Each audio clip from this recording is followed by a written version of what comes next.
નમસ્કાર મિત્રો, હું છું મેહુલભાઈ. આપણે વાત કરીએ કે સ્ટડ એસેસરીઝ લિમિટેડનો છે આઈપીઓ અત્યારે ઓપન છે. તમે સ્ટડ એસેસરીઝનો આઈપીઓ છે તમે એપ્લાય છે તે કરી શકો છો. હવે આઈપીઓનો ડેટા શું છે, કંપની શું કામ કરે છે, એ બધી વસ્તુ વિશે આપણે વાત કરીએ. આપણે વન બાય વન જોઈએ કે સ્ટડ એસેસરીઝ લિમિટેડ કંપનીનો છે આઈપીઓ અત્યારે ઓપન છે. તમે એના માટે છે એપ્લાય કરી શકો છો. હવે એપ્લાય કેવી રીતે કરવું એ બધી વસ્તુ મેં તમને સમજાવેલી છે. જેનો વિડીયો છે આપણી એપ્લિકેશનમાં પણ મૂકેલો છે. એપ્લિકેશનના ડેમો વિડીયોમાં તમે જાશો તો ત્યાં તમને વિડીયો છે મળી જશે. અને એ જ વિડીયો છે આપણી યુટ્યુબ ચેનલની અંદર પણ છે આપણે મૂકેલો છે. અને એના માટે છે તમારી પાસે ડીમેટ એકાઉન્ટ હોવું જરૂરી છે. તો ડીમેટ એકાઉન્ટ કેવી રીતે બનાવવું એ પણ આપણે સમજાવેલું છે. એ પણ આપણી યુટ્યુબની ચેનલની એમાં છે. અને એ વિડીયો છે આપણી ડેમો વિડીયોમાં પણ મૂકેલો છે. આપણી ઇલેક્ટ્રા ક્લાસીસની એપ્લિકેશનના ડેમો વિડીયોમાં પણ છે એ વિડીયો આપણે મૂકેલો છે. અને તમારે જો એ અકાઉન્ટ ઓપન કરવા માટેની તમારે લિંક જોતી હોય તો આપણા ક્લાસીસના નંબર ઉપર મને મેસેજ કરી દેજો, એટલે હું તમને એની અકાઉન્ટ ઓપન કરવા માટેની લિંક છે એ મોકલાવી આપીશ. હવે આપણે વાત કરીએ કે સ્ટડ એસેસરીઝ લિમિટેડનો છે આઈપીઓ આવે છે. તો કે એ આઈપીઓની જે ફેસ વેલ્યુ કઈ આપણે એક શેરની ફેસ વેલ્યુ છે તો કે 5 રૂપિયા એની ફેસ વેલ્યુ છે. 5 રૂપિયા પર શેર છે એ સ્ટડ એસેસરીઝની ફેસ વેલ્યુ છે. પછી આપણે એની પ્રાઇસ બેન્ડની વાત કરીએ તો કે 557 થી લઈ અને 585. મિનિમમ તમે 557 થી એપ્લાય કરી શકો અને મેક્સિમમ છે 585 તમે એપ્લાય કરી શકો. પણ આપણે હંમેશા જ્યારે એપ્લાય કરતા હોય ત્યારે સારી કંપનીમાં જ આપણે એપ્લાય કર્યું હોય એટલા માટે છે મેક્સિમમ પ્રાઇસ ઉપર જ છે આપણે એપ્લાય કરવાનું. 585 રૂપિયા લેખે જ છે આપણે આઈપીઓ છે એપ્લાય કરવાનું છે. પછી આપણે લોટ સાઇઝની વાત કરીએ તો કે એક લોટની અંદર 25 શેર તમને મળશે. તમે આઈપીઓ એપ્લાય કરો છો અને તમને આઈપીઓ છે એલોટ થઈ જાય છે, આઈપીઓ તમને લાગી જાય છે તો તમને 25 શેર છે એલોટ થશે.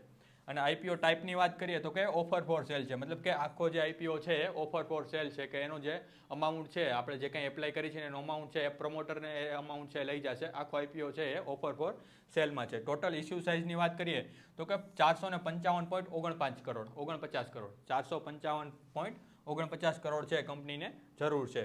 હવે એની લિસ્ટિંગની વાત કરીએ તો કે કંપનીનું લિસ્ટિંગ છે બંને સ્ટોક એક્સચેન્જ ઉપર થશે. બીએસસી અને એનએસસી બંને ઉપર છે તેનું લિસ્ટિંગ છે થશે. બીએસસી અને એનએસસી બંને સ્ટોક એક્સચેન્જ ઉપર આ લિસ્ટિંગ છે કરાવે છે. હવે આઈપીઓ ઓપન ક્લોઝ પીરિયડની વાત કરીએ તો કે આઈપીઓ છે 30 ઓક્ટોબર 2025 થી છે ભરાવાનું શરૂ થઈ ગયું છે. 30 ઓક્ટોબર 2025 થી છે આઈપીઓ ઓપન થઈ જશે. અને આઈપીઓ ક્લોઝ ડેટની વાત કરીએ તો કે 3 નવેમ્બર 2025 3 નવેમ્બર 2025 સુધી છે તમને આઈપીઓ છે તમે એપ્લાય છે કરી શકો છો. હવે તમે આઈપીઓ એપ્લાય કરો છો ને એનું એલોટમેન્ટ છે તમને 4 તારીખે તમને મળી જશે. તમને આઈપીઓ લાગ્યો છે કે નહીં, તમને એલોટમેન્ટ મળ્યું છે કે નહીં એ તમને 4 તારીખે તમને એની ડિટેલ છે એ મળી જશે. પછી રિફંડની વાત કરીએ કે જો તમને આઈપીઓ નથી લાગતો તો એનું રિફંડ છે તમને 6 નવેમ્બરે 6 તારીખે છે એનાથી 2 દિવસ પછી તમને એનું રિફંડ છે એ મળી જશે. અને તમારા જે શેર છે એ પણ શેર તમારા ડિમેટની અંદર 6 તારીખે જ ક્રેડિટ થાય છે. જો તમને આઈપીઓ નથી લાગતો તો એનું રિફંડ પણ તમને 6 તારીખે મળશે. અને જો તમને આઈપીઓ લાગી જાય છે અને એલોટમેન્ટ થઈ જાય છે તો એનો જે શેર છે તમારા ડીમેટ એકાઉન્ટની અંદર 6 તારીખે છે જમા થઈ જશે. ત્યારબાદ આપણે લિસ્ટિંગ ડેટની વાત કરીએ. લિસ્ટિંગ ડેટ છે 7 નવેમ્બર છે. લિસ્ટિંગ તારીખ છે 7 નવેમ્બર 2025 છે આઈપીઓ છે લિસ્ટિંગ થશે. સવારે 10 વાગે છે સ્ટોક એક્સચેન્જ ઉપર આઈપીઓ છે લિસ્ટિંગ થશે. ત્યારબાદ જ છે તમને જો એલોટમેન્ટ થયો છે તો તમે સેલ કરી શકો છો, અથવા તો તમારે જો શેર લેવા છે તો સવારે લિસ્ટિંગ થયા પછી તમે એ કંપનીના શેર તમે બાય કરી શકો છો. ચાલો આગળ આપણે જોઈએ કે કંપની વર્ક શું કરે છે. સ્ટડ એસેસરીઝ લિમિટેડ કંપની છે તો આ કંપનીનું વર્ક શું છે, કંપની શું કામ કરે છે. તો કે સ્ટડ એસેસરીઝ લિમિટેડ છે ભારતમાં અને ગ્લોબલી મતલબ કે ઇન્ડિયાની અંદર અને વર્લ્ડ વાઇડ બહારના દેશમાં પણ છે હેલ્મેટ બનાવતી અગ્રણી કંપનીઓમાંની એક કંપની છે. મતલબ કે એક સારી કંપની કઈ હેલ્મેટ બનાવતી એક સારી કંપની છે એવી આ કંપની છે. અને તે તેના ઉત્પાદનો છે ભારતમાં તેમજ 70થી વધુ દેશોમાં છે એનો નિકાસ કરે છે. આપણા ભારત દેશની અંદર તે હેલ્મેટ વેચે છે એવું નથી, ઉત્પાદન કરી એનો નિકાસ છે એ બીજા અન્ય 17 દેશોની અંદર પણ છે. સ્ટડ એસેસરીઝ કંપની હેલ્મેટ બનાવે છે એનો નિકાસ 70થી વધુ દેશોમાં પણ તે કરે છે. સ્ટડ અને એસએમકે આ કંપનીના મુખ્ય 2 બ્રાન્ડ છે. એક તો સ્ટડ છે અને બીજું છે એસએમકે. આ બંને તેની મુખ્ય બ્રાન્ડ છે. સ્ટડ અને એસએમકે આપણે જેને કહીએ. જેમાં સ્ટડ છે એ મિડ માર્કેટ છે. સ્ટડ છે એ આપણે મધ્યમ વર્ગના માણસો કહીએ એના માટે છે હેલ્મેટ બનાવે છે. અને એસએમકે છે એ પ્રીમિયમ કસ્ટમર્સ હેલ્મેટ છે એ બનાવે છે. એસએમકે છે એ પ્રીમિયમ કસ્ટમર્સ માટે છે હેલ્મેટ બનાવે છે. સ્ટડ બ્રાન્ડ હેઠળ કંપની અન્ય મોટરસાઇકલની એસેસરીઝ પણ બનાવે છે અને તે વેચે છે. જેમ કે 2 વ્હીલરના લેગેજ, મોજા, helmet, security guards, rain shoot, riding jackets અને આઈવેર્સ. આ બધી એસેસરીઝ પણ છે કંપની છે બનાવે છે. ખાલી હેલ્મેટ બનાવે છે એટલું જ નથી, તે આઈવેર્સ બનાવે છે, રાઇડિંગ માટેના જેકેટ બનાવે છે, રેઇન શૂટ બનાવે છે, હેલ્મેટ સિક્યુરિટી ગાર્ડ્સ બનાવે છે, 2 વ્હીલર લગેજ બનાવે છે, મોજા બનાવે છે. આ બધી એસેસરીઝ છે એ સ્ટડ કંપની છે તે બનાવે છે. હવે આપણે રિટેલ કેટેગરીમાં જ્યારે એપ્લાય કરતા હોય તો રિટેલ કેટેગરીમાં તમે એક લોટ માટે તમે એપ્લાય કરો છો તો તમારે મેક્સિમમ અમાઉન્ટ છે 14,600 રૂપિયા છે તમારે જરૂર પડશે. મેક્સિમમ અમાઉન્ટ છે તમારે એક લોટ માટે 14,600 રૂપિયા છે એની જરૂર છે પડશે. રિટેલ કેટેગરીમાં તમે મેક્સિમમ છે તમે કેટલું અમાઉન્ટ એડ કરી શકો, કેટલા અમાઉન્ટથી તમે એપ્લાય કરી શકો, તો કે એના માટે 13 લોટ તમને એલોટ થશે. 13 લોટથી તમે એપ્લાય કરી શકો અને 1,89,800 રૂપિયા છે તમારી પાસે હોવા જરૂર છે ત્યારે તમે મેક્સિમમ છે રિટેલ કેટેગરી માટે છે એપ્લાય કરી શકો. જો તમે 2 લાખથી વધારે અમાઉન્ટ એપ્લાય કરવા માંગો છો તો તમે HNI કેટેગરીમાં આવી જશો. છે અમાઉન્ટ છે 2 લાખથી વધારે થઈ જશે અને તમને જે એલોટમેન્ટ મળશે, જે અલગ અલગ કેટેગરી હોય રિઝર્વેશનની, એ રિટેલ કેટેગરીમાંથી નીકળી અને તમે HNI કેટેગરીમાં છે તમે આવી જશો. એનું તમને જે એલોટમેન્ટ થશે HNI કેટેગરીના રિઝર્વેશનમાંથી તમને એનું એલોટમેન્ટ મળે છે. ચાલો આઈપીઓ રિઝર્વેશનની વાત કરીએ. મેં તમને હમણાં જેમ કીધું એમ રિટેલ કેટેગરી માટે, HNI કેટેગરી માટે અને QIB કેટેગરી માટે બધા માટે છે કંપનીએ અલગ અલગ રિઝર્વેશન છે આપેલા હોય. તો આપણે QIB માટે વાત કરીએ તો કે QIB માટે છે 50% શેર છે એલોટમેન્ટ આપેલું છે. 50%નું રિઝર્વેશન છે એ QIB માટે કંપનીએ ફાળવેલું છે. પછી આપણે HNI કેટેગરીની વાત કરીએ તો કે HNI કેટેગરીમાં 15% રિઝર્વેશન છે. HNI કેટેગરીમાં છે કંપનીએ 15% છે રિઝર્વેશન આપેલું છે. અને રિટેલ કેટેગરીમાં મતલબ કે આપણે જેમાંથી એપ્લાય કરી છીએ 15,000થી લઈ અને 2 લાખ અમાઉન્ટ સુધી તમે એપ્લાય કરો છો તો એ રિટેલ કેટેગરીમાં આવે. એના માટે છે કંપનીએ 35%નું રિઝર્વેશન છે આપેલું છે. એમ ટોટલ તમે 50, 15 અને 35 ટોટલ 100% છે આઈપીઓ થશે. એમાંથી 50% QIB માટે, 15% છે HNI માટે અને 35% છે રિટેલ કેટેગરી માટે રિઝર્વેશન છે કંપનીએ આપેલું છે.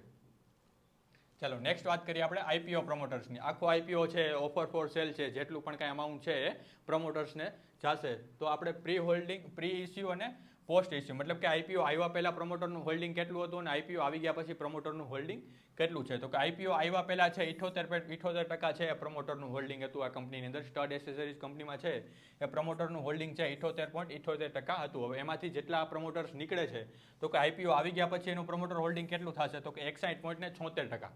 કંપનીની ટોટલ વેલ્યુએશન છે એમાંથી જે કાંઈ આપણે આઈપીઓ ભરી છીએ એમાંથી જ અમાઉન્ટ પ્રમોટર્સ લઈ જશે. એમાંથી હવે કેટલા પ્રમોટર વધશે તો કે 61.76% પ્રમોટર છે કંપનીમાં હોલ્ડિંગ આઈપીઓ આવી ગયા પછી કરશે. પછી આપણે કંપનીના ફાઇનાન્શિયલ ડેટાની વાત કરીએ. કંપનીનો ફાઇનાન્શિયલ માહિતી છે તો એ 2023થી લઈ અને જૂન 2025 સુધીનો ડેટા છે કંપનીએ બહાર પાડેલો છે. કોઈ પણ કંપનીનો આઈપીઓ આવતો હોય એનો ફાઇનાન્શિયલ ડેટા એને સેબી હારે પણ એને શેર કરવો પડે અને સ્ટોક એક્સચેન્જ હારે પણ જે એનો ડેટા છે એ શેર કરતું હોય. આ બધું જે કાંઈ અમાઉન્ટ છે એ કરોડની અંદર છે. આ બધો ડેટા છે એ કરોડની અંદર છે. આપણે એસેટ્સની વાત કરીએ તો કે એસેટ છે એ માર્ચ 2023માં છે 461 કરોડના હતા. એ જે એસેટ છે માર્ચ 2024માં 485 કરોડના થઈ ગયા. એ જ એસેટ છે 2025માં આપણે માર્ચમાં વાત કરીએ તો કે 556 કરોડના છે અને એ જ એસેટ્સ છે એના જૂન 2025માં છે 585 કરોડના છે એસેટ્સ કંપની પાસે છે. આપણે જૂન 2025 સુધીનો ડેટા આપણી પાસે છે તો ત્યારે છે જૂન 2025માં કંપની પાસે એસેટ્સ કેટલા છે તો કે 586.61 કરોડના એસેટ છે. કંપનીની ટોટલ ઇન્કમ છે એ પણ તમે જોશો કે કંપનીની ટોટલ ઇન્કમ તમને દેખાશે. આ કંપની છે સ્થિર કંપની છે, સ્ટેબલ કંપની છે એવું આપણે કહી શકીએ. કારણ કે ડેટામાં છે તમને જોશો તો બહુ વધારે તમને ફેરફાર જોવા નથી મળતો. પ્રોફિટ આફ્ટર ટેક્સની વાત કરીએ તો કે પ્રોફિટ 2023માં જે હતો એ કન્ટિન્યુ છે ઇન્ક્રીઝ થતો તમને જોવા મળે છે. દર વર્ષે છે એમાં પ્રોફિટમાં છે વધારો જોવા મળે છે. ઇબીટાનું જોઈએ તો કે ઇબીટામાં પણ તમને દર વર્ષે છે વધારો જોવા મળે છે. એવી જ રીતે નેટવર્થ તમે જોશો તો કે નેટવર્થમાં પણ તમને વધારો તમને જોવા મળે છે. રિઝર્વ્સ એન્ડ સરપ્લસ છે કંપની એમાં પણ છે દર વર્ષે વધારો કરતી જાય છે એવો ડેટા છે તમને મળે છે. હવે આ ડેટા કેટલો હોવો જોઈએ તો આપણે એપ્લાય કરવું જોઈએ, કેટલો હોય તો આપણે એપ્લાય ના કરવું જોઈએ, એ બધી આપણી એપ્લિકેશનની અંદર વિડીયો સમજાવેલું છે કે જેના માટે તમારે આપણો શેર માર્કેટ નોલેજનો કોર્સ છે એ પરચેસ કરવો પડે. આ બધો ડેટા છે તમને ઇઝીલી chittorgarh.comની વેબસાઇટ ઉપરથી તમને બધો ડેટા છે ઇઝીલી અવેલેબલ થઈ જશે. પછી આપણે વાત કરીએ કે કી પરફોર્મન્સ ઇન્ડિકેટર, જેને આપણે KPI કહેવાય, કી પરફોર્મન્સ ઇન્ડિકેટર. એમાં તમને બધો ડેટા આપેલો છે. ROE છે, ROCE છે, debt to equity ratio, RONW, PAT margin, EBITDA margin, price to book value ratio, market capitalisation.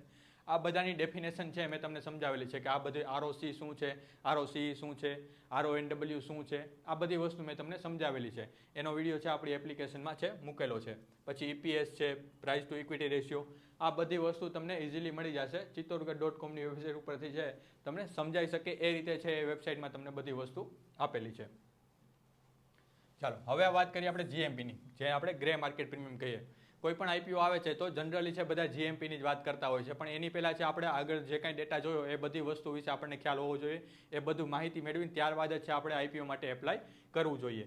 GMP છે તમને 26 તારીખ તમને દેખાડે છે 26 તારીખે 85 રૂપિયા છે જીએમપી હતું, મતલબ કે જે શેરની પ્રાઇસ છે એના ઉપર છે 85 રૂપિયા છે ગ્રે માર્કેટની અંદર આનું પ્રીમિયમ હતું. પછી 27 તારીખે જોશો તો એમાં 85 માંથી ઘટી અને 55 રૂપિયા થયું છે. 28 તારીખે તમે જોશો તો કે 55 રૂપિયા એઝ ઇટ ઇઝ રહ્યું છે.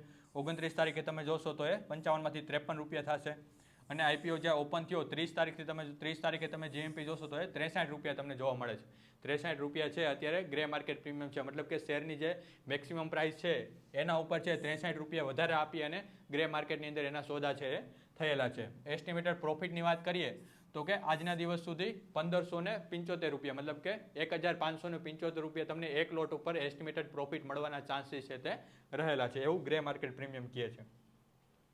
પછી આપણે વાત કરીએ કે આઈપીઓ રજિસ્ટ્રાર કંપની, આ કંપનીનો આઈપીઓ આવે છે તો આ કંપનીનો આઈપીઓ તમને કઈ જગ્યાએ શો થશે, કઈ જગ્યાએ તમને તેની ડિટેલ છે તમને જોવા મળશે. તો કે MUFZ ઇન ટાઈમ છે ઇન્ડિયા પ્રાઇવેટ લિમિટેડ, આ કંપનીમાં જે ઓફિશિયલ વેબસાઇટ છે તો એની ઓફિશિયલ વેબસાઇટ ઉપર આનું એલોટમેન્ટનું તમને રિઝલ્ટ તમને જોવા મળશે. ત્યાં તમે સિમ્પલી તમારો છે એ પાન કાર્ડ નંબર નાખશો તો તમને ખબર પડી જશે કે તમને આઈપીઓ એલોટમેન્ટ થયો છે કે નહીં. એ બધી માહિતી તમને MUFGની ઓફિશિયલ વેબસાઇટ ઉપરથી તમને મળશે. પછી આપણે વાત કરીએ કે સબસ્ક્રિપ્શનની માહિતી, સબસ્ક્રિપ્શન કેટલું થયું છે એ પણ આપણે મહત્વનું છે. તો QIBમાં કેટલું સબસ્ક્રિપ્શન આવ્યું છે તો કે આ 0.02 ટાઈમ. QIB છે જનરલી લાસ્ટ દિવસે છેલ્લા દિવસે છે પોતાનું અમાઉન્ટ બ્લોક કરતા હોય ત્યાં સુધી એને અમાઉન્ટની જરૂર હોય, એટલા માટે છે QIB હંમેશા છેલ્લા દિવસે આઈપીઓ માટે એપ્લાય કરતા હોય છે. પછી આપણે NII કેટેગરીની વાત કરીએ તો કે જેને આપણે HNI કેટેગરી કહીએ તો એમાં 2.14%, મતલબ કે એક લોટમાં એક લોટ જે છે ઓફર એની સામે 2.14 લોકોએ છે એપ્લાય કરેલું છે, મતલબ કે ઓલમોસ્ટ ડબલ માણસોએ ઓલરેડી આ પહેલા દિવસે છે એપ્લાય કરી દીધેલું છે. પછી રિટેલ કેટેગરીમાં વાત કરીએ તો કે રિટેલ કેટેગરી માટે પણ 2.16% છે અમાઉન્ટ છે એમાં આવી ગયું છે. 2.1 લોટની સામે 2 લોટ છે એપ્લાય છે ઓલરેડી થઈ ગયા છે. તો આ સબસ્ક્રિપ્શનની માહિતી પણ તમારી પાસે હોવી જરૂરી છે. આપણે જનરલી છે રિટેલ કેટેગરી માટે એપ્લાય કરતા હોય તો કે રિટેલ કેટેગરીમાં પણ પહેલા દિવસે સારું એવું સબસ્ક્રિપ્શન આવી ગયું છે કે એક લોટ સામે ઓલરેડી 2.16 લોકોએ છે એપ્લાય કરી દીધું છે. આ 3 દિવસ આઈપીઓ ઓપન રહેશે તો હજી એનાથી વધવાના ચાન્સીસ છે તે રહેલા છે કે જેમાંથી તમને રિટેલ કેટેગરીમાંથી તમને એલોટમેન્ટ છે એ મળતું હોય છે.